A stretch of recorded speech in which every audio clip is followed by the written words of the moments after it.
காணாமல் போன ஆடு, காணாமல் போன காசு, காணாமல் போன மகன்.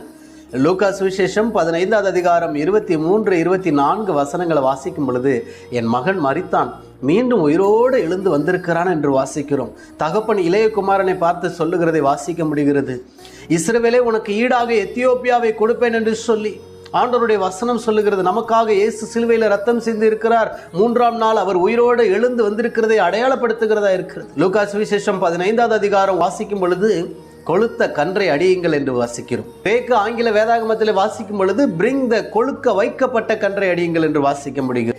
இந்த இளைய குமாரன் எப்பொழுது தகப்பனை விட்டு பிரிந்து போனானோ, இந்த இளைய மகனுக்காகவே தகப்பன் ஒரு கன்றை வாங்கி வளர்க்க ஆரம்பித்தார். அந்த கன்று வளர ஆரம்பித்தது, கொழுக்க வைக்கப்பட்டது. என்றைக்காவது ஒரு நாள் என் மகன் வருவான், அவன் வரும் பொழுது பெஸ்டான ஒரு ஆசீர்வாதத்தை கொடுக்க வேண்டும், அவனுக்கு பெஸ்ட் கொடுக்கணும்னு சொல்லி அந்த தகப்பனுடைய இருதயத்தை பாருங்கள். இன்றைக்கு ஆண்டவருடைய